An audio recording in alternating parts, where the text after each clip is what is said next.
Just do one more piece. That poem was an East Vancouver poem, and this tends to be an East Vancouver poem. And sadly, you know, some of these were written about 10, 15 years ago maybe, but oddly enough, they're still kind of relevant for today. So this poem is called Party Like It's the End of the World. Today feels like the day after the end of the world party. The morning is too real.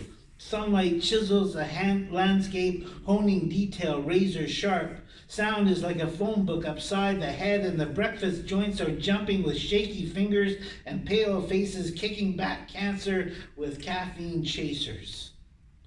Talk is on how we jimmied the lock and on Pandora's box and let chaos loose last night.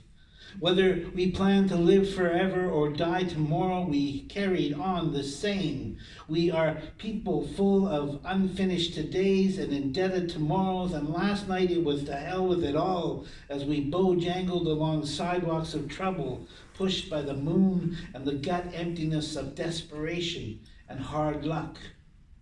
We lashed out wild at invisible giants, but hit home, family, and friends instead. And so today, our churches are full of silent repentance, shame, the incense hanging.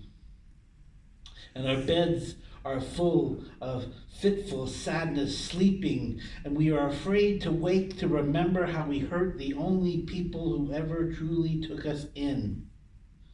And we taste and smell the strangers gone from the sheets beside us, and feel foolish for believing we could cure a lifetime's worth of loneliness in just one night.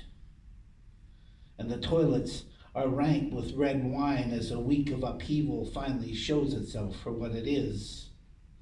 And I walk through the Saturday night litter of Sunday morning, the condoms, the socks stiff with glue, the needles, the pipes, and paraphernalia are party favors for the apocalypse. And the day will drag on in spite of our stopped hearts, and dusk will come again like a slow, certain blindness. And whether we plan to live forever or die tomorrow, what we have done and seen will never be enough, and we will rail against ourselves one more time. My part of town knows how to do it right, how to party like it's the end of the world. Thank you.